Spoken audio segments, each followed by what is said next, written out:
चलिए फिर स्टार्ट करते हैं आज का चैप्टर। आज हम लोग राजक्षमा से रिलेटेड बातें करेंगे। राजक्षमा किस प्रकार का रोग है मॉडर्न में, इसको किससे कोरिलेट किया जाता है। तो मॉडर्न में आप लोग इसको कोरिलेट करते हैं ट्यूबरकुलोसिस से, और स्पेसिफिक रूप से किसी से कोरिलेट नहीं करना चाहिए आयुर्वेदिक बीमारियों को, लेकिन एक मुख्य तौर पर यदि बात की जाए तो राजक्षमा ट्यूबरकुलोसिस से कुछ न कुछ पैमानों पर लिंक्ड है, क्योंकि इसमें लंग्स इन्वॉल्वमेंट है। और जितने भी एकादश रूप हैं और 6 रूप हैं, तो वो ट्यूबरकुलोसिस में भी आते हैं। मेनली इम्यून डेफिशिएंसी का सिस्टम इसमें चलता है, मतलब आपकी रोग प्रतिरोधक क्षमताओं में। आवाज आ रही है ना आप लोगों को?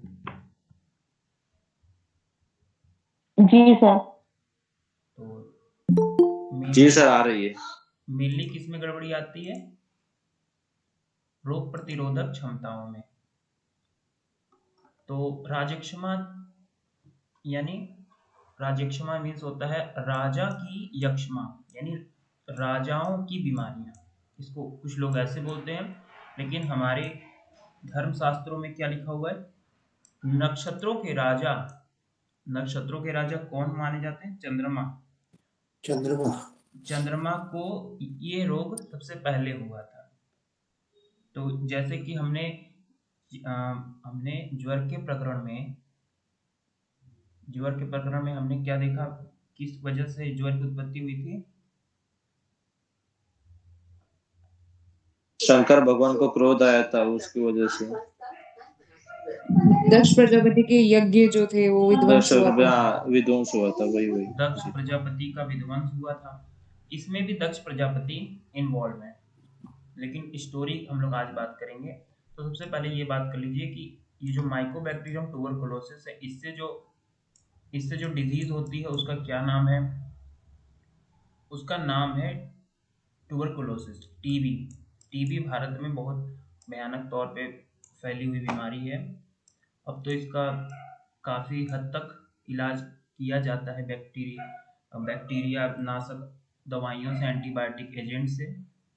लेकिन एक एक समय था कि काफ़ी ज़्यादा ये प्रभावित थी। एसिड फास्ट बैसिलस भी इसे कहा जाता है। इसे इसलिए कहा जाता है एसिड फास्ट बैसिलस, क्योंकि ये स्टेनिंग की जो टेक्निक्स हैं उसमें एक अलग प्रकार के ये बैक्टीरिया होते हैं। एसिड से रजिस्ट करते हैं। जैसे आप अगर इनको रंगना चाहेंगे, उसमें रंगते ही हैं, बैक्टीरिया को रंगने का काम करते हैं। जब आप स्टेनिंग एसिड एजेंट से करेंगे तो ये रजिस्ट करेगा, इसीलिए इसे एसिड फास्ट बैसिलस कहा जाता है। और ये जो ग्रुप ऑफ बैक्टीरिया है, ये कुष्ठ का भी है और राजक्षमा का भी है। तो दोनों ही आपस में मेल जोल खाने वाले हैं। तो अब सर डिफरेंस कैसे पता चलेगा लेकिन इसमें? कलर मिलजुल खाते तो कलर में। ओके। कलर से आप बता सकते हैं। तो इसके बारे में आप लोग स्टडी कीजिएगा।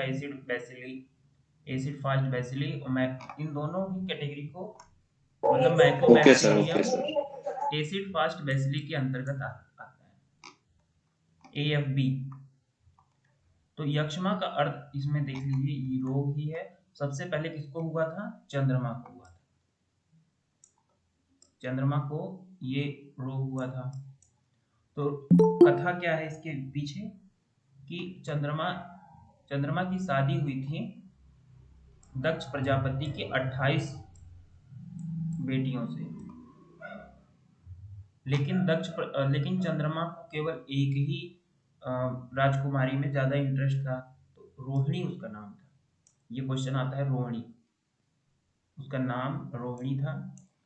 तो अति प्रासक्त होकर उन्होंने उसमें ज्यादा आसक्ति थी, और इसने परीक्षयात उससे उनके शरीर का क्षरण होने लगा। परिक्षरण मतलब स्नेह का परीक्षयात होने लगा। तो आपको क्या नाम याद रखना है? रोहिणी नाम याद रखना है। इनसे आसक्ति इनकी ज्यादा थी।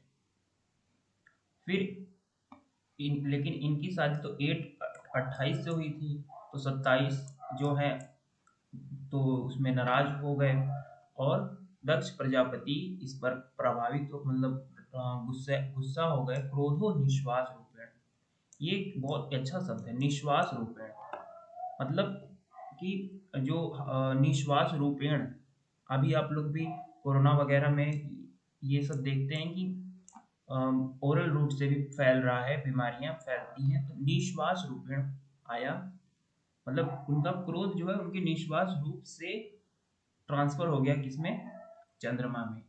तो चंद्रमा में ये ट्रांसफर हो गया, उसके बाद ये वहीं से उनको सबसे पहले रोग बना। इसमें भयार्थ प्रति जगरहा, और ये वाली लाइन को टिक कर लीजिएगा, रजह परितम बलम यक्ष्मा ससिन।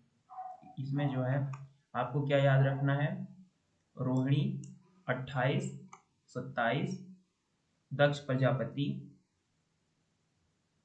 ये सब रजह, जो रजह गुण प्रभाव ज्यादा इनके में बढ़ गया था।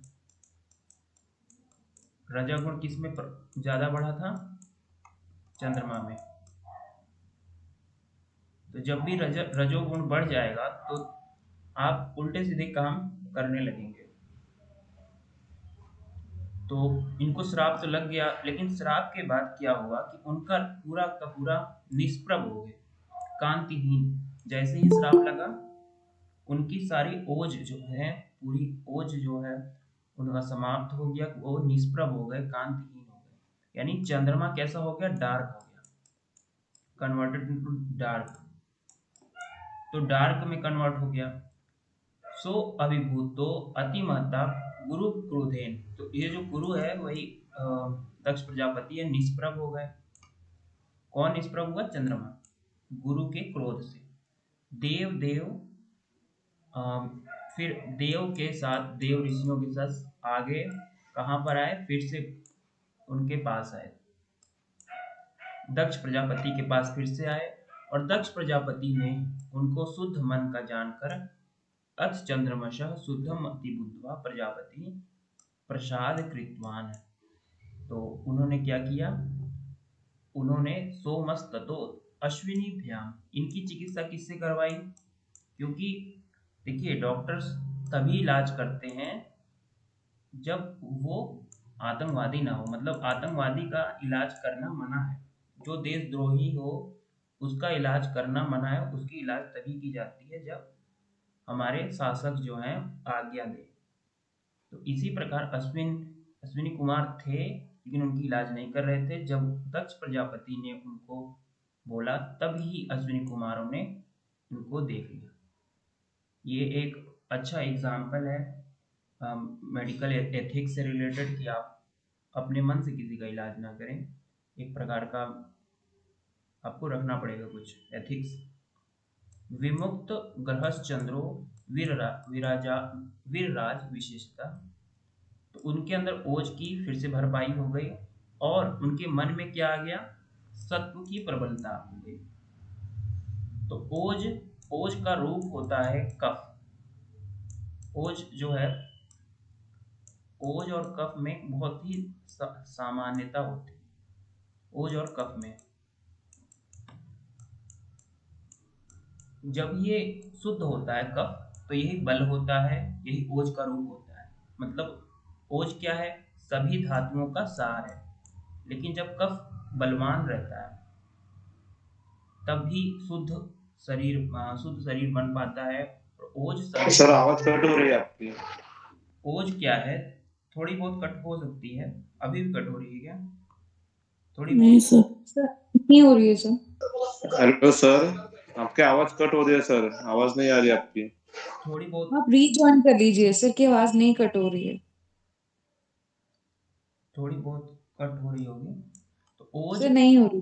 ओज ओज किसका रूप है, ओज जो है, ओज चंद्रमा को ओज से कंपेयर किया जाता है। जब भी कोई औषधियां में ओज की ओज की इन्वॉल्वमेंट डालनी होती है, तो हम उसको रात्रि भर चंद्रमा के प्रकाश में आज भी रखते हैं। ऐसा क्यों रखते हैं, इससे उसके अंदर ओज अंश बढ़ता है। ये जो चंद्रमा है इसके अंदर अपनी उसमें अपनी जो है ओज यहाँ पर ट्रांसफर करता रहता है। तो ओज एक कफ का सर रूप एक है। बार रिपीट करेंगे क्या, जो क्या आपने बताया वो ओच वाला पॉइंट?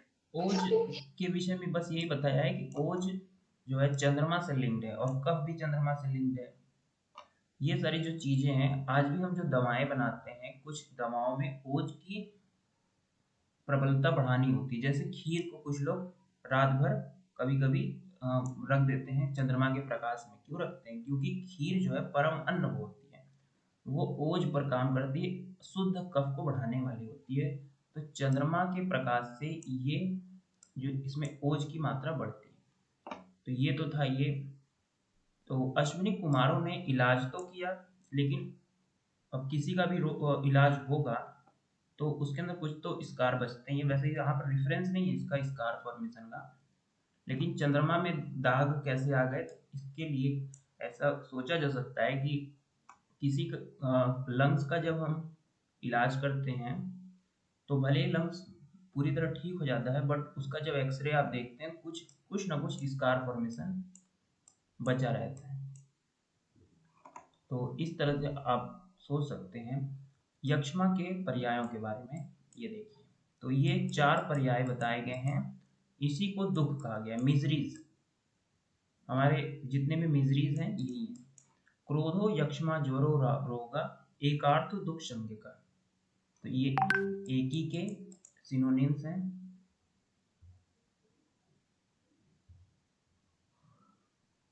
तो आपको ये देख लेना, यस्मात् स राज्ञा प्राग,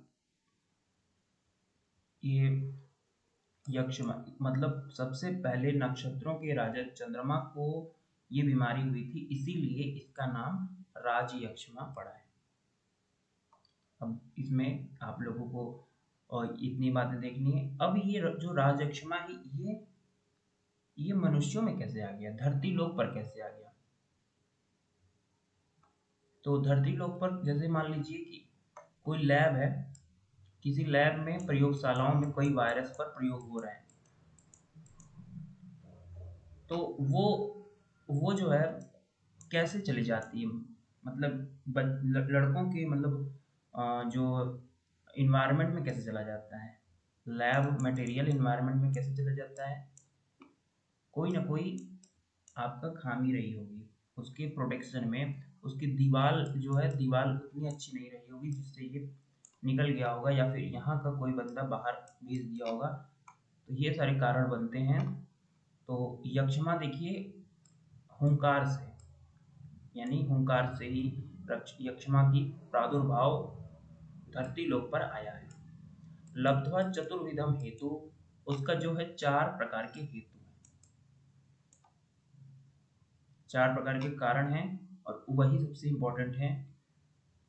4 प्रकार के क्या हैं? अयथा बल आरंभ, मलमूत्र आदियों का वेगावरोध, धातु क्षयजन्य और विषम भोजन विषमासन जन्य। इसमें जो है निदान स्थान में भी आप लोग को सारी चीजें बताई गई हैं। अयथा बलम आरंभ क्या है? अपनी क्षमताओं से ज्यादा मेहनत करना। और इसमें जो है अपनी क्षमताओं से अधिक भार उठाना, लड़ना, तैरना, यहाँ तक कि पढ़ना, हर चीज इसमें आती है। तो अपनी क्षमताओं का हमें ज्ञान होना चाहिए, उसके अनुसार हमें कार्य करनी चाहिए, क्षमताओं को उल्लंघन नहीं करना चाहिए। तो इससे क्या होती है, वायु प्रकोपित हो जाती है और वो पूरे जगह भ्रमण करने लगती है, सिरस सिरशूल। और उसके बाद ये सारे रोग 11 रोग गिनाए जाएंगे, 11 रूप। एकादश कंठोध्वंस, ये सारी चीजें यहाँ स्वर भेद आरोचिकम। तो इसमें होता क्या है, इसमें क्या होती है मेजर सिम्टोमेटिक यदि बात करें तो अधिक, मान लीजिए आप हाथी से लड़ने लगे, तो हाथी से जब आप लड़ेंगे तो उसमें लंग्स रप्चर हो जाता है, rupture of the lungs tissue का रप्चर हो जाना।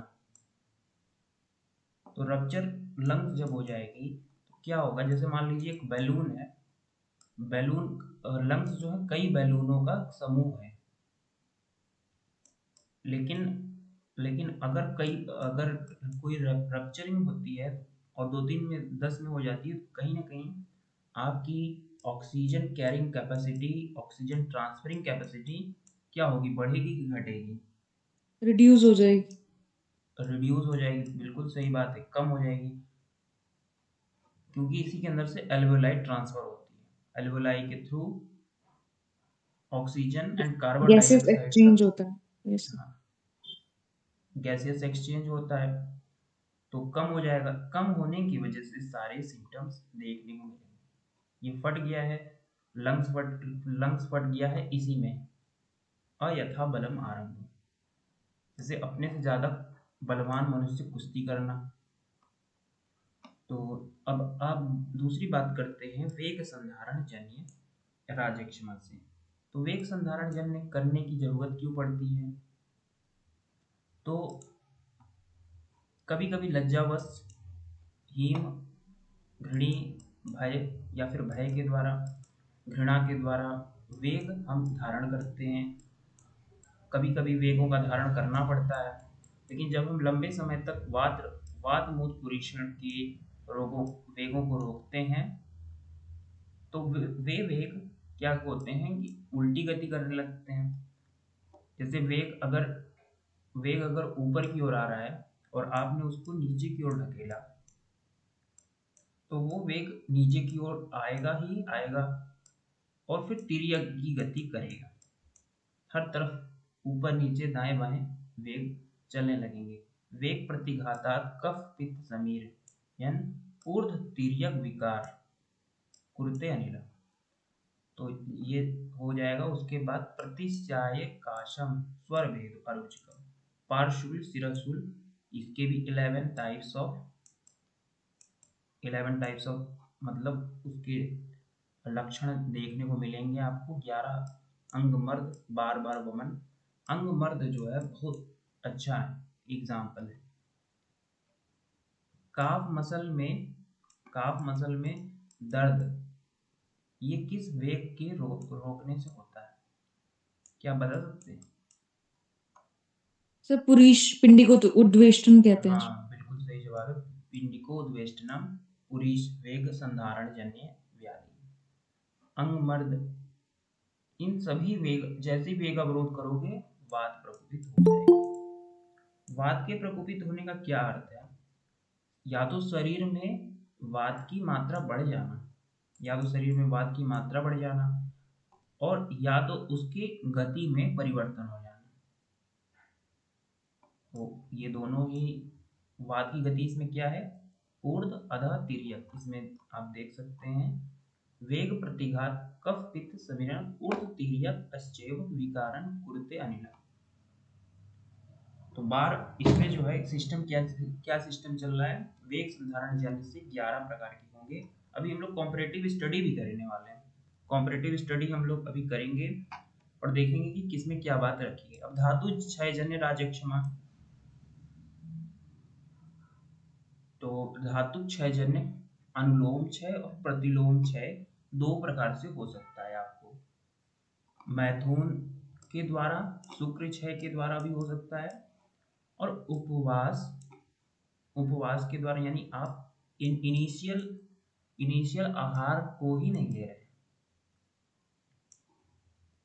और शुक्र जो कि आखिरी धातु होती है, इसकी कमी, या फिर इसको जब मैथुन के थ्रू निकाला जाता है, आहार जो है आप ले नहीं रहे हैं, तो जो है बीच में क्या है, यहाँ ओज बनेगा ही नहीं, ओज की डिप्लीशन होगी।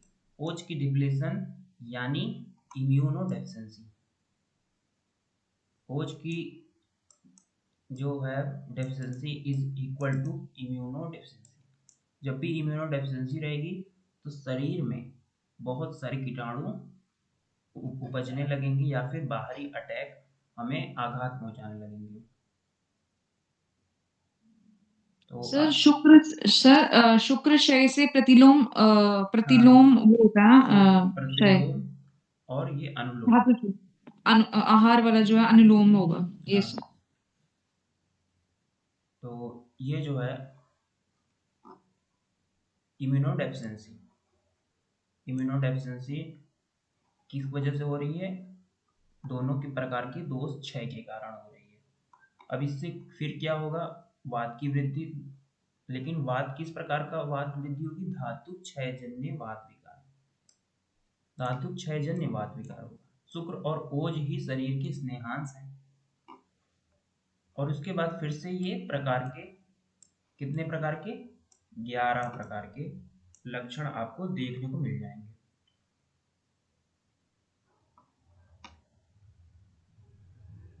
इसमें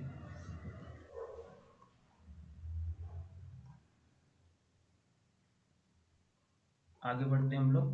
अब कौन सा आ रहा है? विषम आसन। इसमें थोड़ा सा पिक लेने में गड़बड़ी हो गई है, लेकिन आप लोग समझिए। विषमासन जन्य। तो विषमासन जन्य क्या है?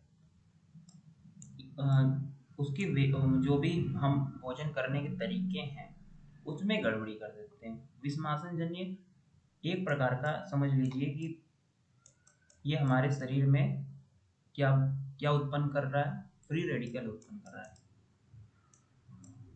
जैसे आजकल की परंपरा क्या हो गई है? आजकल भोजन में कुछ भी मिला दे रहे हैं। जैसे कि आप लोग पिज़्ज़ा वगैरह खाए होंगे। पिज़्ज़ा तक तो चलिए ठीक था, लेकिन पिज़्ज़ा के ऊपर गुलाब जामुन रखवा देते हैं। कुछ भी किसी चीज़ में भी मिलाकर खा लेना, ये किस प्रकार के रोगों को जन्म करता है? विषम आसन, विषमासन जन्य राजक्षमा है। अब इसी के रूप में क्या बन रहा है? व्याधि समूहस्य। इसको व्याधि समूह बोला जाता है। क्यों बोला जाता है? क्योंकि 6 प्रकार की और 11 प्रकार की व्याधियां इन्हीं से उत्पन्न हो रही है। रोग राट किसे कहा गया था और रोग राज किसे किया था? दोनों का रेफरेंस आप लोग बता सकते हैं? सर ज्वर का है। रोगराट ज्वर का है सर। ज्वर निदान अध्याय। नहीं, राज का है। देवताओं रोगों का राजा है ज्वर। रोग हाँ राट जी क्या है? जी। RAT। रोग राट क्या है? ज्वर। रोग राज है ज्वर। देखिए रोग राज जो है वो है राजक्षमा है। राजक्षमा है। रोग राजस्य हेतुजम, यहीं पे लिखा हुआ है रोग राज।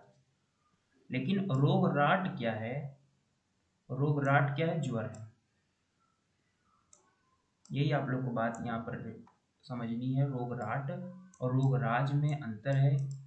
चरक निदान में या चरक चिकित्सा में कहाँ रेफरेंस मिला है? चरम निदान में ज्वर का रेफरेंस, मतलब वो रोगराट का बारे में। चरक निदान में है। चिकित्सा में, हम्म? चिकित्सा स्थान में। चिकित्सा स्थान में। रोग राट ज्वर को कहते हैं, ये चिकित्सा स्थान है।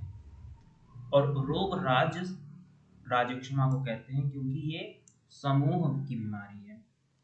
आप देखते होंगे कोई राजा होता है वो लाव लश्कर के साथ चलता है। लाव लश्कर क्या है? आप देखे होंगे मोदी PM मोदी जी जो हैं उनके आगे पीछे गाड़ियों की पूरे लाव लश्कर के साथ चलते हैं। तो ये जो रोग है ये रोग राज इसलिए है क्योंकि इसमें बीमारियां आगे से, कुछ बीमारियां पहले से आ जाएंगी, कुछ बीमारियां बीच में आएंगी, कुछ लास्ट में आएंगी, और बीच इन सभी को आप क्या बोलोगे? राजक्षमा बोलोगे। रोग समूह और रोग राज। तो एकादश रूप होते हैं, षड रूप होते हैं। ये जो है विषमासन जन्य भोजन खाने की जो तकनीक हमारे शास्त्रों में बताई गई है उसका उसका जो है परिवर्जन कर देते हैं ये लोग। अब हम लोग कॉम्परेटिव स्टडी करेंगे। चारों का सिस्टम समझने की कोशिश करेंगे, और चारों में कई चीज़ें समान हैं और कई चीज़ें डिफरेंट हैं।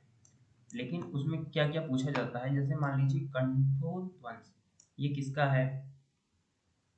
कंठोध्वंस किसका है? तो आपको कहीं नहीं मिलने वाला, अभी यहाँ पर देख सकते हैं, कहीं नहीं मिलेगा, यहीं तो मिलेगा कंठोध्वंस। कंठोध्वंस जब लंग्स फटा है तो कुछ ऊपरी हिस्से भी फटेंगे और कंठ में उद्वंस हो जाएगा। जिह्वा, जिह्वा क्यों आती है? लंग्स फटे हुए इंसान को जिह्वा क्यों आती है? जिह्वा असल में आती क्यों है? किसी को पता है जिह्वा क्यों आती है? यार ब्रेन में ऑक्सीजन की कमी हो जाती है, उसको फुलफिल करने के लिए आता है। हाँ, बिल्कुल सही जवाब है। ब्रेन में ऑक्सीजन की कमी, ऑक्सीजन की कमी नहीं होती है असल में, CO2 का ज़्यादा होना, CO2 का ज़्यादा होना कारण है। तो CO2 का ज़्यादा होना जिह्वा होने के कारण बनता है। ब्रेन में पहुंचता है तो CO2 रिसेप्टर को ऑन करते हैं, जिह्वाई लेते हैं, जिससे हमें ये जो है बाहर की ओर चला जाता है और ऑक्सीजन शुद्ध वायु अंदर पहुंचती भी है। लेकिन इस केस में साहसजन्य राजक्षमा में क्या होता है, लंग्स रैप्चर हो जाती है। लंग्स क्या है? रैप्चर है, तो उनकी क्वांटिटी कम है, एल्वियोलाई की संख्या कम है, या फिर आप surface area of the lungs कम है ऐसा बोल सकते हैं। पुरःशूल, पुरःशूल यानी लंग्स के आसपास दर्द होना, इसको टिक करिए। वेग विदारण जन्य में अंसाव मर्द, ये इसको टिक कर लीजिएगा। स्पेसिफिक चीजें को टिक करवाई जा रही है। इसमें देख लीजिए क्षयज, क्षयज क्यों होता है? किसी को पता है क्षयज राजक्षमा क्यों होती है?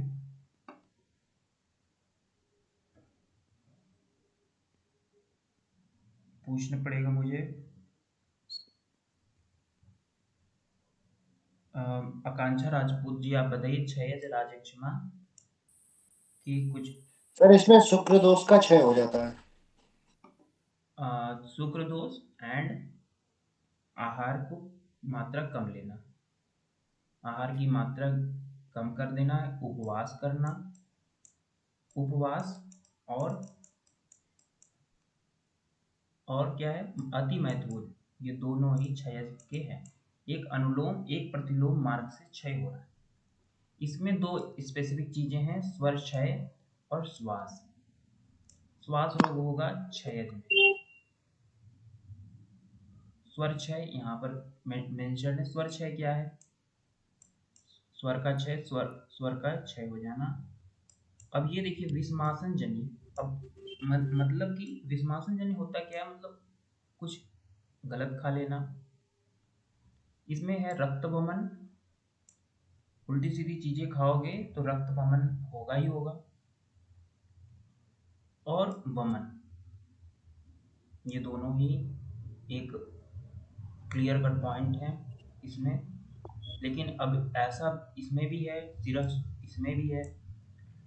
अब ये देख लीजिए कि रक्त मिश्रित कफ निष्कासन आपके साहसिक में आ रहा है, लेकिन प्योरली वमन किस में आ रहा है? विषमासन जन्य। तो आगे बढ़ते हैं हम लोग और यक्षमा की पूर्व रूपों के बारे में बात करते हैं। तो किस रोग के पूर्व रूप में प्रतिस्याय देखने को मिलता है? ये क्वेश्चन रहता है फेवरेट क्वेश्चन। किस रोग के पूर्व रूप में प्रतिस्याय देखने को मिलता है? तो उसका आंसर क्या आप लोग लगाएंगे? राजक्षमा। राजयक्षमा, राजक्षमा। प्रतिस्याय जो है राजयक्षमा के पूर्व रूप में देखने को मिलेगा। आप जब राजयक्षमा की अभी पूरी तरह से आप जब उसको एनालाइज करेंगे क्या होता है राजयक्षमा में, तो अग्निमांद्य हो रही है।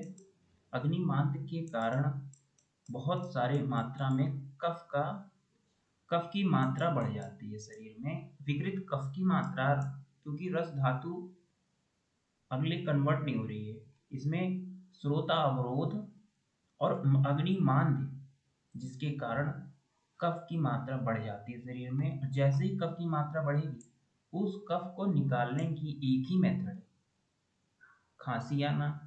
और जैसे ही खांसी आना या पहले प्रतिसिया होगा, उसके बाद खांसी होने लगेगी। खांसी होना, जब किसी को खांसी होने लगती, कितने महीने तक देखा जाता है ट्यूबरकुलोसिस में, किसी को पता है? 3 months, कि 3 मंथ 6 month तक, मतलब कि कितने 6 दिन month, तक खांसी आए तो आपको 6 राजक्षमा का मंथ तक, टेस्ट 6 करा लेना मंथ चाहिए। तक, 6 मंथ तक। 6 month तक।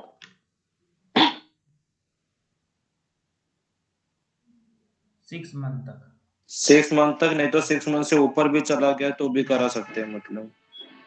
नहीं, 6 मंथ तो ज़्यादा हो गया। 6 मंथ इज वेरी, जो बहुत ज़्यादा टाइम है 6 मंथ, और कम होना चाहिए इसकी मात्रा। चलिए मैं आप लोगों को बता दूंगा इसकी। 2 हफ्तों से, ऐसा मुझे लग रहा है कि 2 हफ्तों से ज़्यादा खांसी आए, हाँ sir, 14 days sir. Yes 14 sir, days। 2 weeks और 1 month से ज्यादा हो तो होता है। 14 days। कई दिन से ज्यादा एक महीने से ज़्यादा। इसका करेक्ट मैं आप लोगों को आज ग्रुप में भेज दूंगा कि कितने से ज़्यादा खांसी हो रही है, वो राजक्षमा में कन्वर्ट हो जाता है, क्योंकि फट जाता है लंग्स। तो पहले प्रतिसियाय होगा, फिर खांसी होगी, और फिर जो है राजक्षमा में कन्वर्ट हो जाएगा। राजक्षमा की टेस्ट जो है किससे कराते हैं? कल्चर मीडियम से कराते हैं।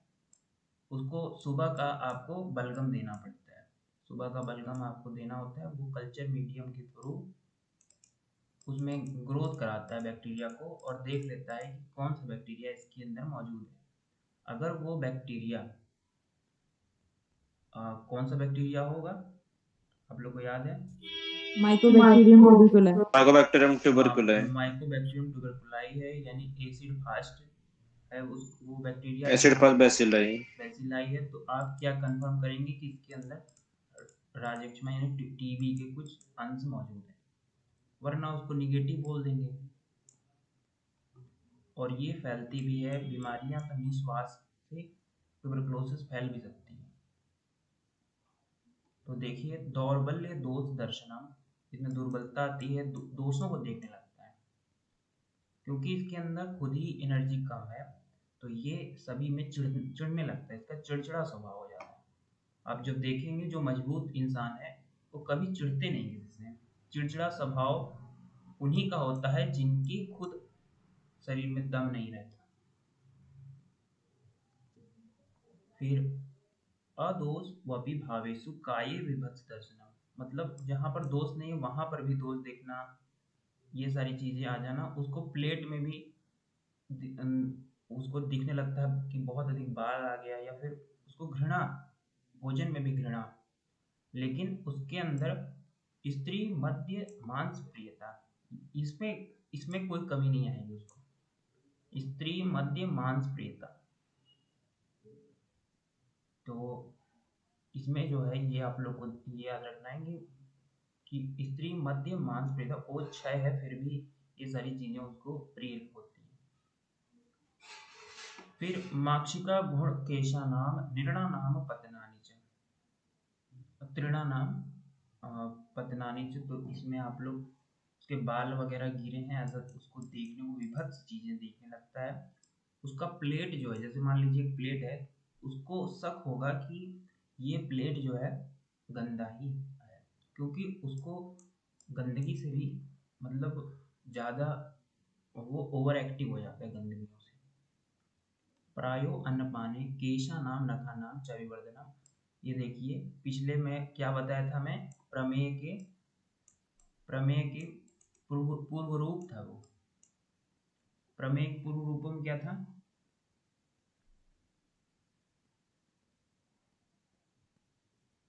बहुमूत्रता। नहीं, केस और नख से रिलेटेड। वो सिंपल था, हाँ, केस। उसमें केश नख वृद्धि केश कुछ ऐसा नखानाम सिंपल था। अतिवृद्धि। अभिवर्धनम था। केशानाम नखानाम च अभिवर्धनम। नहीं, वो तो इसका है। केश नखा नाम अतिवृद्धि। हाँ उसमें सिंपल था केश केस नख नख। अतिवृद्धि। हाँ केस नख अतिवृद्धि। तो यही दो चीजें आप लोगों को याद रखनी है। केस नख अतिवृद्धि इसमें है। ये देखिए पूर्व रूप है, वहां भी पूर्व रूप था, पत्नी भी, और फिर यो पतंग, ये जो है स्वप्न में क्या देखता है, केस अस्थि सिरानाम भस्म, उसके ऊपर भस्म आ गया, ये सारी चीजें सपने में देखता है।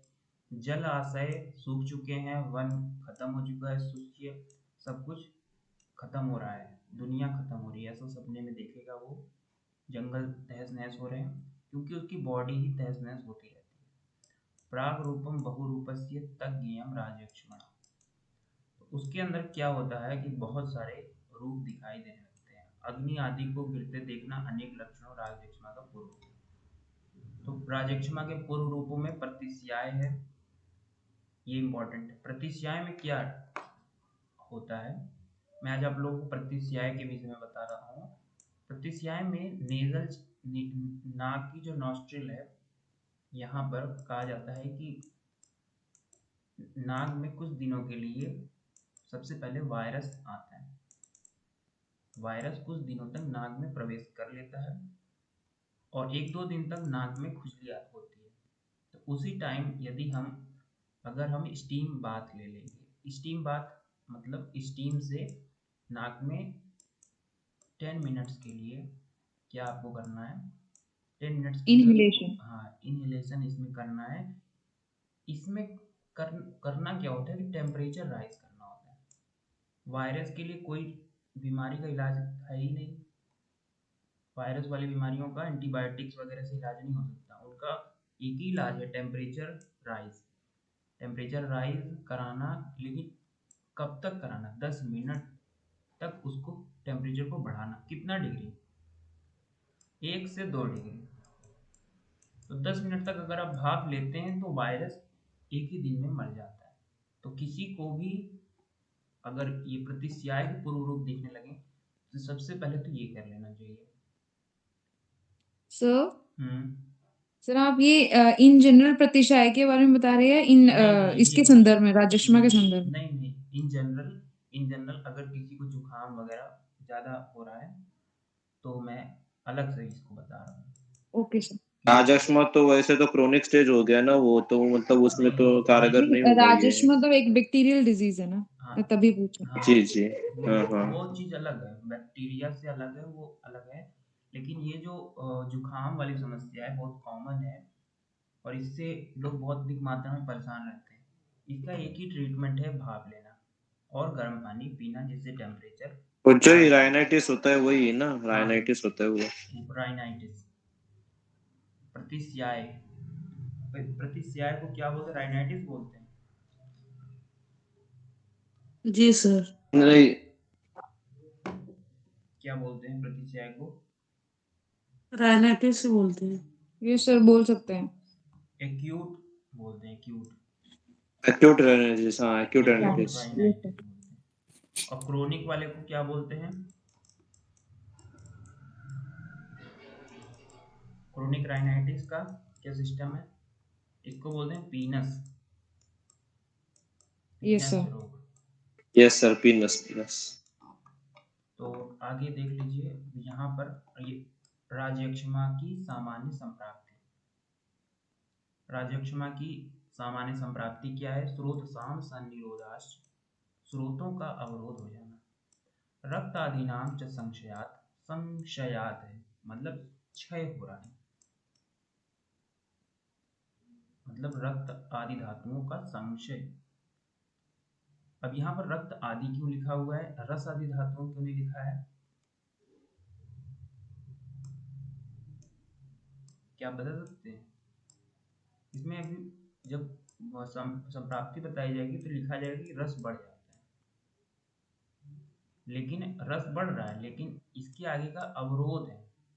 जैसे एक फैक्ट्री में रस बन गई, लेकिन इस जो पाइप है दूसरे फैक्ट्री में ले जाने के लिए, ये पाइप ही ब्लॉक्ड है, तो रस तो बढ़ गया, इसीलिए रक्तादिनाम च संशयात धातु उष्मणाम च उपचय यक्ष्मा प्रवर्तित। तो धातुओं की उष्मता यानी धातु अग्नि भी समाप्त होने लगती है, क्योंकि जब आप मटेरियल ही नहीं दोगे तो यज्ञ भी शांत होने लगता है। तो अग्नियां शांत होने लगती हैं मटेरियल के अभाव में। अब याद करने का जो सिस्टम है कि 6 प्रकार के राजयक्षमा होते हैं, 11 टाइप्स के, अभी मैं याद करवाऊंगा। एक और कॉन्सेप्ट राजयक्षमा में विड बल की रक्षा, यानी स्टूल को किस रोग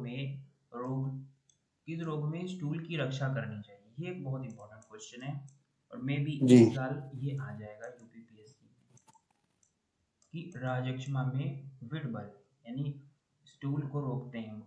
क्यों रोकते हैं? क्योंकि देखिए, जब आपने भोजन किया तो अग्नि तो थी नहीं, तो उसका पाचन ठीक से नहीं हो पाया, लेकिन कुछ पाचन हो पाया। तो ये जो सारे न्यूट्रिएंट्स थे इसके अंदर, ओज स्वरूप न्यूट्रिएंट्स, वो डायरेक्ट तो पचे नहीं, तो स्टूल फॉर्मेशन में पहुंच गया। अब स्टूल जो है वहां से भी हमारा एब्जॉर्प्शन होता रहता है। किस प्रकार से एब्जॉर्प्शन होता है आप लोग पता है? वहां पर बैक्टीरिया रिसाइड करते हैं और बैक्टीरिया काफी हद तक विटामिन एंड मिनरल को डाइजेस्ट करते रहते हैं। गुड बैक्टीरिया वही ना। हाँ, वो हमारे शरीर में, क्योंकि अग्नि तो समाप्त हो गई, लेकिन कुछ बैक्टीरिया हैं वो इसमें से विटामिन मिनरल जितना हो सकता है, एज इट इज पॉसिबल, जितना हो सकता है उसको लेते रहते हैं। तो इसीलिए अगर किसी पेशेंट को अतिसार हो रहा है, राजयक्षमा के पेशेंट में यदि अतिसार हो रहा है, समझ लीजिए कि घातक है, इसको तुरंत रोकने की आवश्यकता आपको पड़ेगी। अब ऐसा नहीं है कि उसको बाथरूम ही ना जाने दो, ऐसा भी मत कीजिएगा। यहाँ पर बताने का तात्पर्य यह है कि आपको उसका अतिसार रोकना है। मामूली जब अतिसार आता है तो हम क्या करते हैं, कुछ देर अतिसार होने देते हैं जिससे उसकी शुद्धि हो जाती है। लेकिन राजयक्षमा में स्पेशली बताया गया है कि अतिसार थोड़ा भी हो तो उसको रोक देना चाहिए, क्योंकि अतिसार में रोगी का बल विड पर आधारित हो जाता है, स्टूल उसके पर आधारित है, क्योंकि उसमें ही सारे अंश मौजूद होते हैं, भोजन के अंश मौजूद होते हैं, बाकी सिस्टम कोलैप्स हो जाता है। इसमें सर दाडिम तो यूज कर सकते हैं अतिसार के लिए। हाँ, दाढ़ी, दाडिम त्वक रहते हैं ना, वो यूज कर सकते हैं मतलब। हाँ, आप इसको रोकने के लिए बहुत सारे उपाय हैं। जी जी जी। उटज का प्रयोग करा सकते हैं, कसाय रस प्रधान औषधियाँ को आप अमरूद के पत्तों को भी इस्तेमाल कर सकते हैं, कुछ नहीं मिल रहा है तो आपको ये सारे देने हैं। अब ये बात आती है, इसकी थोड़ी संप्राप्ति देख लीजिए। रसः स्रोतसु रुद्धेषु, मतलब स्रोतों के रस के स्रोतों को रोधन से ये जो है स्वस्थान में विदय, मतलब अपने स्थान में बढ़ने लगता है, रस बढ़ने लगता है। स ऊर्ध्वम काश वेगेन, अब ये जो है क्या करेगा, काश की वेग को प्रबल मात्रा में बढ़ा देगा, खांसी बढ़ जाएगी।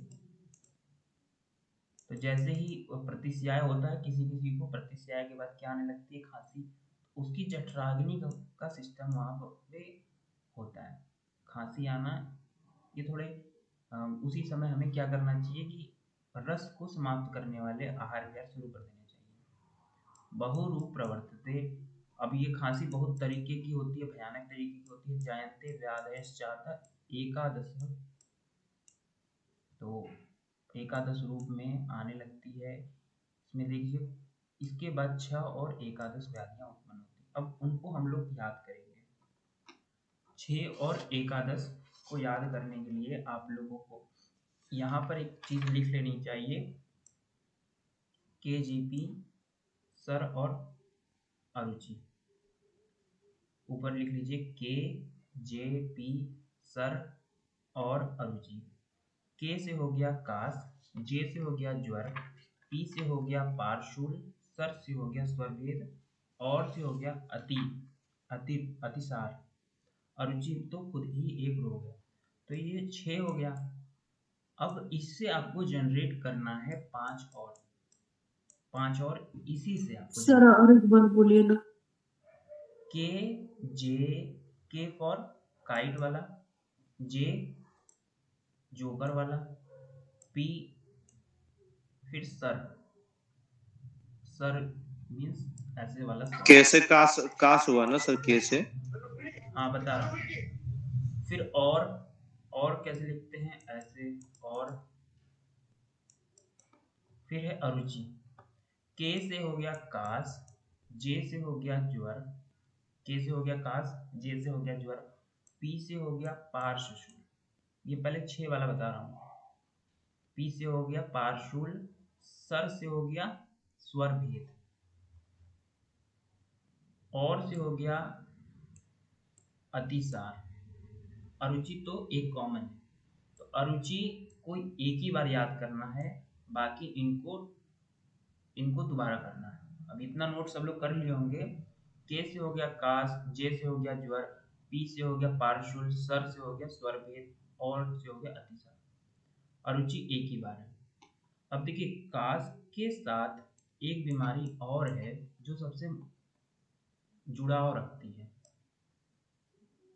उसका नाम है श्वास का श्वास। खांसी आती है उसी में दम भी घुटने लगता है, तो का श्वास इसी से निकल आया। ज्वर से अंशताप, अंशताप बना लीजिए, अंशताप। फिर पार्श्वशूल से बना सिरहशूल, क्योंकि शूल शूल दोनों में है, तो सिरह शूल।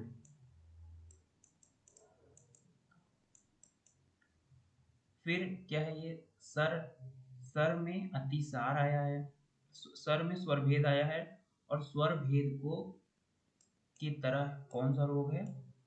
स्वर भेद में क्या है कि गले में दिक्कत आती है, तो क्या होगा? रक्त स्टीवन, रक्त स्टीवन इन मतलब जो थूक हो रही है उसमें उसमें रक्त मिश्रित है, तो समझ जाना चाहिए कि अंदर कहीं ना कहीं फटा हुआ है लंग्स, रक्त स्टीवन अगर हो रहा है तो स्वर भेद के साथ रक्त स्टीवन। और लास्ट में क्या है, ये जो और वाला है अतिसार, अतिसार के साथ लिख लीजिए वमन या छर्दी, छर्दी लिखिए। वमन तो एक प्रकार की थेराप्यूटिक एनेस्थीसिया, तो यहाँ छर्दी हो गया। इतनी चीजें आप लोग को याद रखनी है, 6 प्रकार और 11 प्रकार को इस तरह से कोई तरीके से आपको याद पहले से है तो अच्छी बात है, लेकिन ये आपको याद रहने चाहिए। एकादश रूपों में कौन सा है, 6 वाले में कौन सा है, कौन सा नहीं है, इनमें से कौन सा नहीं, कुछ भी पूछा जा सकता है आपसे।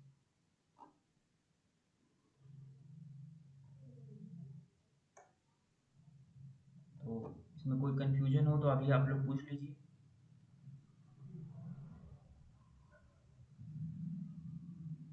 लिख लिया आप लोग? जी सर। जी सर। चलिए ठीक है। अब बात करते हैं साध्य असाध्यता के कॉन्सेप्ट के बारे में। तो देखिए बलवान रोगी महत्वपूर्ण बात है यहाँ पर। राजक्षमा की चिकित्सा करते समय आपको रोगी के बल का परीक्षण करना होगा। इसमें ऐसे रोगों में आप ये देखते हैं कि अगर कोई बलवान रोगी है ना तो वो साध्य हो जाता है, साधित हो जाता है, भले ही उसे कास कितनी भयानक आ रही हो। लेकिन अगर वो जैसे अभी उसकी आयु है 21 ईयर है, 21 ईयर ओल्ड बच्चे को अगर कास आ रहा है, श्वास भी आ गया, ज्वर है, पार्श्व अभिताप है, अंशताप है, सभी कुछ, लेकिन उसके अंदर क्षमता है, उसका रोग सही हो जाएगा। मतलब 11 लक्षण आने के बावजूद भी अगर अगर तुम्हारे अंदर बल है, बल किसका? मांस और बल का क्षय नहीं हुआ है, तो तुम्हारा क्या होगा? साध्य रोग हो जाएगा। मतलब डरने की कोई बात नहीं। लेकिन अगर कोई बूढ़ा है, बुढ़ापे में लदा हुआ है, बुढ़ापे से जैसे मान लीजिए 80 वाले, देखिए कोविड में भी क्यों मर जाते थे? क्योंकि उनका मांस और बल वाई मांस क्यों इम्पोर्टेंट है? मांस क्यों इम्पोर्टेंट है? मांस के क्षय का जो सिस्टम है, आपका ये जो डायफ्राम मसल है, ये किस चीज से बना है? मसल टिश्यू से बना है। मसल टिश्यू से, मस्कुलर टिश्यू से बना हुआ डायफ्राम मसल है। और डायफ्राम अगर काम करना बंद हो जाता है तभी आदमी की मृत्यु जनरली देखने को मिलती है। और भी कारण हो सकते हैं, लेकिन मसल्स, मांस जो है इम्पोर्टेंट है। और चरक ने तो मांस को अपने स्वास्थ्य की परिभाषा में भी रखा है। क्या आप स्वास्थ्य की परिभाषा बता सकते हैं?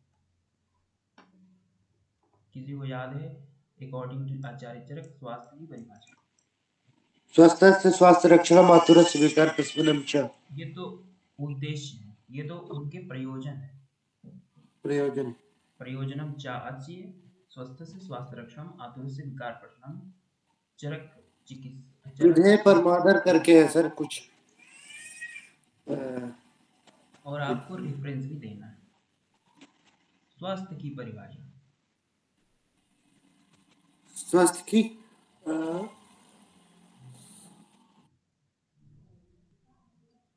स्वास्थ्य की चरक परिभाषा किसमें? सुश्रुत वाला नहीं, जो सम तो दोष चरक स्वस्थ, हाँ स्वस्थ वृत्त में। सही आपने पकड़ा। याद है किसी को? कुछ श्लोक याद होने चाहिए। तो इसमें समाज प्रमाण हाँ बिल्कुल सही बात है, आपने सम बहुत ही दोष अच्छा बताया। इसका रेफरेंस है अष्टोनिंदिती अध्याय। अष्टोनिंदिती अध्याय 21वां चैप्टर है सूत्र स्थान का। और इसमें लिखा हुआ है सम मांस प्रमाणस्तु सम सहननो नरः दृढ़ इंद्रिय विकारणाम न बलेना विभूयते क्षुत पिपासा अतप्स शीत व्यायाम संसह।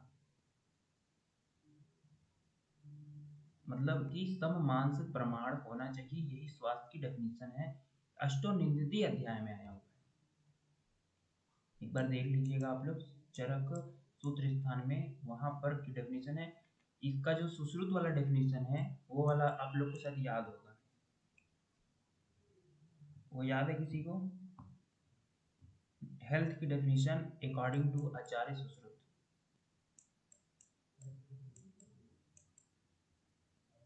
इसकी डेफिनेशन जो है सम दोष सम आग्निश्च सम धातु मलक्रिय प्रसन्न आत्मेन्द्रिय मन स्वस्थ इत्यभिधीयते। इसका रेफरेंस आप लोगों को पता है? सूत्र सूत्र 15। हाँ, सूत्र 15 में ही वर्णित है स्वास्थ्य की डेफिनेशन। तो बलवान होना चाहिए, मांस शरीर में होना इसीलिए इम्पोर्टेंट है क्योंकि हमारी आंतरिक गतिविधियां हमारे मांस प्रमाण पर डिपेंडेंट है। ऐसा आचार्यों का मत नहीं था कि आपके पास बॉडी बिल्डिंग कैपेबिलिटीज हो, सिक्स पैक एब्स हो, बाइसेप्स हो, ट्राइस, ऐसा नहीं। जो हमारे इंटरनल ऑर्गन है उनके पास प्रमाण मात्रा में एटलीस्ट होना चाहिए मांस प्रमाण, वरना गड़बड़ हो जाएगा। और ये बलवान रोगियों में डायफ्राम वगैरह सब उचित रूप में रहता है, थोड़ी सी दवाइयों से ठीक हो जाते हैं। तो यक्ष्मा में प्रतिस्याय की संप्राप्ति, इसके लिए केवल आपको रेफरेंस पॉइंट ऑफ व्यू रखना है कि प्रतिस्याय की संप्राप्ति किस संदर्भ में आया है। रेफरेंस पॉइंट ऑफ व्यू से ही इसको आपको घ्राण मूल स्थित श्लेष्मा रुधिर पित्तम योज्य। तो मैंने आपको पहले भी बताया था घ्राण मूल से स्टार्ट होता है ये रोग। और इसमें पित्त कफ भी है और पित्त भी थोड़ा मोड़ा है, क्योंकि इन्फ्लेमेशन बिना पित्त के तो हो ही नहीं सकता। आगे देखिए, यक्ष्मा से पीड़ित रोगी को कास, ये एक इम्पोर्टेंट श्लोक है। ये उसके जो कफ है यानी बलगम की जांच का तरीका। पिच्छिलम बहलम विश्रम हरितम श्वेत पीतकम कास मानो रसम यक्ष्मी निष्ठीवती कफानुगम। तो पहले की टेक्निक तो थी नहीं हमारे पास कि हम कल्चर ले लें, तो हम इसी तरीके का अपनाते थे। तो ध्यानपूर्वक देखिएगा क्या क्या होता है। यक्ष्मा से पीड़ित रोगी का काज में कफ मिश्रित चिपचिपा, घना आम गंधी, हरे, श्वेत या पीले रंग का कफ जो है के साथ थूकता है। तो कभी कभी आप देखेंगे कि हरे रंग का हो जाएगा, कभी पीले रंग का हो जाएगा, कभी श्वेत। तो ऐसा एक बलवान रोगी में भी हो सकता है, लेकिन बलवान रोगी में अगर हुआ तो कुछ दिनों में ही वो ठीक भी हो जाते हैं। ऐसा बलवानों में भी आपको देखने को मिल सकता है कि हरा आम गंधी ये सब आप में देखने को मिल सकता है, लेकिन उनका मर्ज ठीक होता है, साध्य होता है, इसीलिए कुछ दिनों में ठीक हो जाते हैं ऑटोमेटिक। आगे देखिए यक्ष्मा का सामान्य लक्षण, this is the most important, और इसमें भी सबसे इम्पोर्टेंट है संताप कर पादे। ये किसका लक्षण है? अगर ये लक्षण पूछ ले तो आपको क्या लगाना है? राजयक्षमा। और अगर ये पूर्व रूप पूछ ले तो आपको क्या लगाना है? प्रमेय। प्रमेय। हाँ, प्रमेय लगाना है। हाथ पैरों में जलन होना, अगर किसी पेशेंट को हाथ पैरों में जलन की शिकायत है तो आप उसका क्या क्या सलाह देंगे? उसको आप क्या सलाह देंगे? गुरुचरित्र। डायरेक्ट दवाई नहीं दी जाती, उसका आप ग्रास पे चलने की सलाह, ग्रास पे। नहीं नहीं, ये भी नहीं। सर ब्लड शुगर टेस्ट करेंगे। आम क्या? पाचन करें। प्रभात जी ने कुछ बोला था क्या? सबसे पहले sir blood sugar test very करेंगे गुड, उसका। यही करेंगे। सबसे पहले उसका ब्लड शुगर आपको लेना।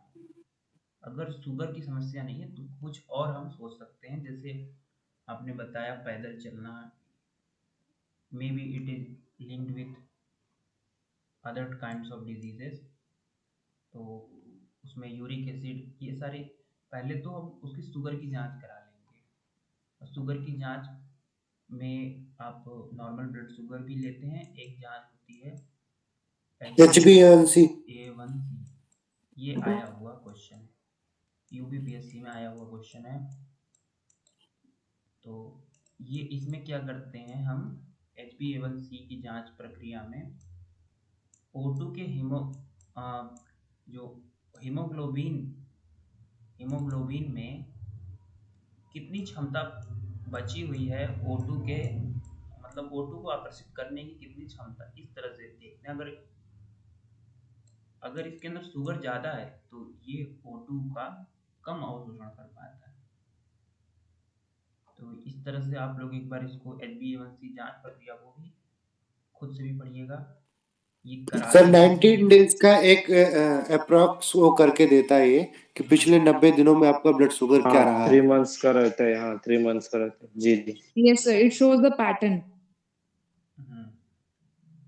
तो इसमें जो है आपको लगभग 5 तक रहता है सर। व्हाट इज द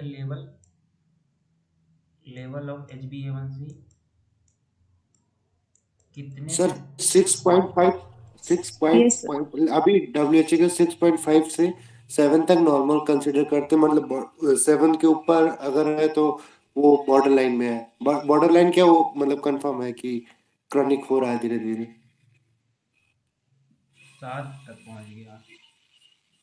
जी। अच्छा। सर हमारे यहाँ लैब्स में 5 to 6 बोला है। हम लोग में 3 to 5 होता है। 3 to 5 अगर एक बार देख लीजिएगा आप लोग WHO का क्या सिस्टम है। 3 to 5 और 7 वगैरह तो ज़्यादा मात्रा में हो गया। फिर भी अगर 6 है तो भी नॉर्मल हो गया, लेकिन 7 थोड़ा ज़्यादा है।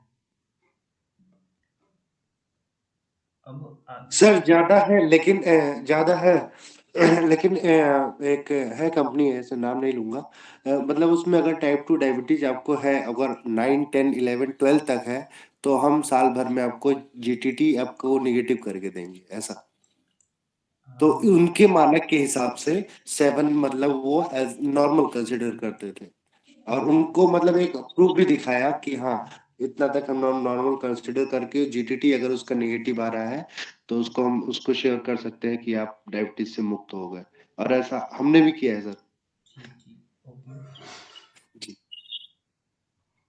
ठीक है। फिर इसमें आप लोग एक बार देख लीजिएगा इसको अच्छे से। HbA1c जांच को ये कराते हैं डायबिटीज मेलेटस में कराते हैं, मेलाइटिस में। आगे देखिए स्वर भेद की संप्राप्ति। स्वर भेद क्या है, कौन सा रोग है, मतलब आवाज का बदल जाना या आवाज में बदलाव आ जाना। तो स्वर भेद कितने प्रकार का होता है अकॉर्डिंग टू चरक, ये पूछा गया क्वेश्चन है। आंसर रहेगा 6। स्वर भेद कितने प्रकार के होते हैं, वातज, पित्तज, कफज, रक्तज और कास के वेग से और पीनस से। तो आवाज में बदलाव बहुत सारे कारणों से हो सकता है। देखिए पीनस को यहाँ पर दुष्ट प्रतिस्याय के नाम से क्या है, यानी chronic rhinitis is equal to पीनस रोग। तो जब भी पीनस रोग होता है, किसी को जुकाम वगैरह रहती है, स्वर भेद हो जाता है, आवाज बदल जाती है, कास का वेग बहुत अधिक मात्रा में आ गया तो भी, रक्त का आया है, कफ का आया है, पित्त का आया है, वात का आया है, सभी में बदलाव देखने को मिलेंगे, स्वर भेद हो जाएगा। और इनका अलग अलग लक्षण भी दिया हुआ है, जैसे वातज का यहाँ पर वातज का दिया हुआ है, यहाँ पित्तज का कंठ तालु शोष, कफ का दिया हुआ है खुरखुरायते, रक्त का दिया हुआ है रक्त विबंधत्वात् स्वरः कृच्छात् प्रवर्तते, कास अतिवेगात् कषणः पीनस कफवाती। तो ये सारे लक्षण आपको देखने को मिलेंगे स्वर भेद में। अब बात आती है रक्त स्ठीवन में क्या कारण है, क्यों वो रक्त थूक रहा है। तो जब रोगी बहुत दुर्बल हो जाता है, अतिकर्षित रोगी है और विषमासन भोजन कर लिया, उभरा हुआ उसका जो दोष उभर गए, संचित कफ और रक्त एक साथ कंठ में निकलते हैं, कफ और रक्त इन्वॉल्वमेंट रहती है रक्त स्टीवन में। आप बता सकते हैं रक्त स्टीवन कौन सा रूप है, एकादश है या 6 वाला है, थर्ड? एकादश। एकादश। एकादश रूप है। और एकादश में मतलब इससे लिंक वाला कौन सा गिनवाया गया था आपको, स्वरभेद। स्वरभेद। स्वर भेद।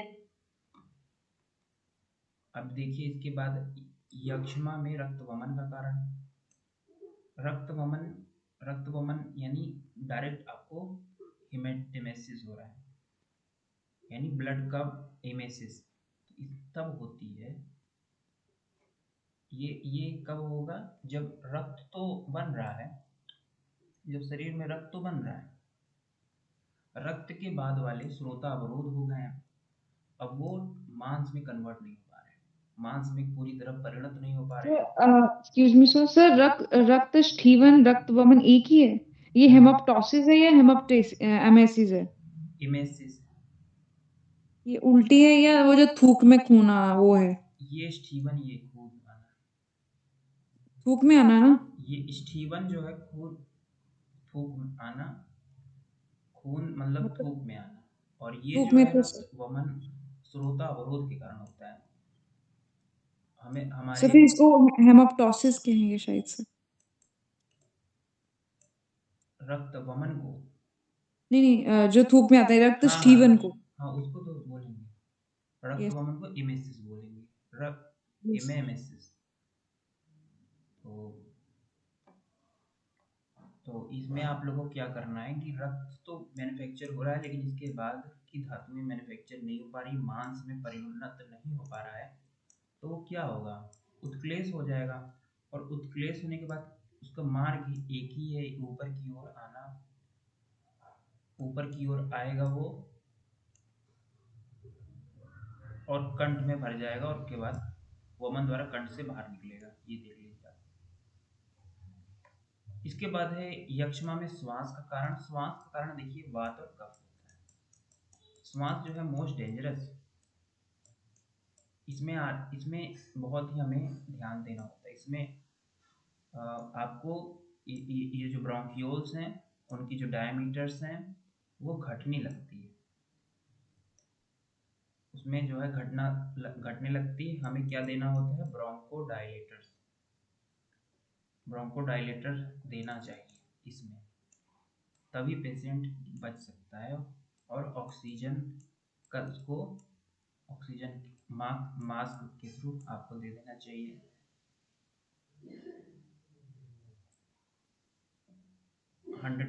ऑक्सीजन। अब ये देख लीजिए, आपको यक्ष्मा में श्वास वात और कफ से हो रहा है। वात और कफ जो है श्रोतावरोध कर देते हैं, श्वास नली में रुकावट। यक्ष्मा में अतिसार का कारण क्या है? अग्नि का नष्ट हो जाना।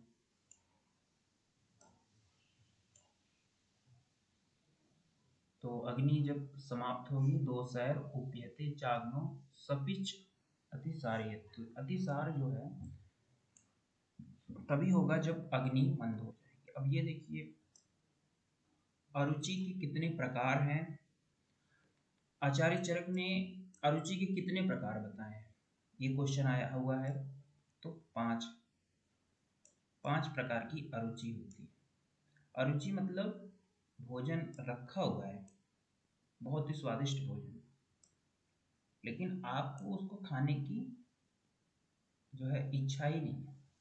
वो वात से हो सकता है, कफ से हो सकता है, पित्त से, त्रिदोषज से, या मन से दृष्ट भोजन आ गया। जैसे मान लीजिए आपने बहुत दिनों से एक ही भोजन कर रहे हो, भले ही वो बहुत अच्छा है, लेकिन वो आपसे मन के दुष्ट हो गया, अप्रिय हो।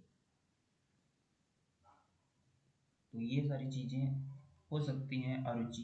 तो थोड़ा भोजन बदल कर देखना चाहिए अगर मन का दुष्ट है, अप्रिय भोजन हो गया। तो आपको क्या देखना है? 5 प्रकार की अरुचि हैं, उनके दोषानुसार क्रम।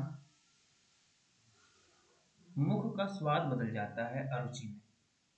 तो वातज अरुचि में मुख का स्वाद क्या हो जाता है? कसाय। पित्तज में तिक्त और कफज में मधुर हो जाता है। और मानसिक अरुचि में कौन अरुचि? जिस दोष का लक्षण दिखाई पड़े उससे दोष से उत्पन्न समझना चाहिए। तो कसाय तिक्त मधुर विद्यान मुखय रसे क्रमात् वाताद्य अरुचिन जाता मनसी दोष दर्शना। जो भी मटेरियल आप, जैसे मान लीजिए घी से कुछ लोगों को द्वेष हो जाता है, तो आप उसको थोड़े दिन घी मत खिलाइए, कुछ और चटपटी चीजें खिला दीजिए उसको। घी के विपरीत चीजों का सेवन, जैसे मधु का सेवन कराइए कुछ दिनों तक, या फिर घृत में कुछ तिक्त द्रव्यों से सिद्ध किया हुआ घृत खिला दीजिए। अलगाव होना चाहिए। यक्ष्मा में वमन का कारण क्या है? तो यक्ष्मा में वमन के इसमें देख लीजिए, अरुचि के कारण, कास का अधिक वेग होने के कारण, दोषों के उत्कृष्ट हो जाने के कारण, भय के कारण। इसमें 4 प्रकार के कारण गिनाए गए हैं यक्ष्मा के। यक्ष्मा में वमन का कारण 4 प्रकार के होते हैं। एक तो हो गया अरुचि, एक हो गया कास, एक हो गया उत्क्लेशित दोष, एक हो गया भय।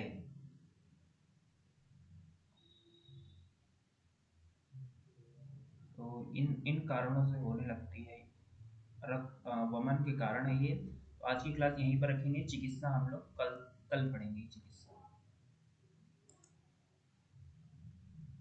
Thank you sir.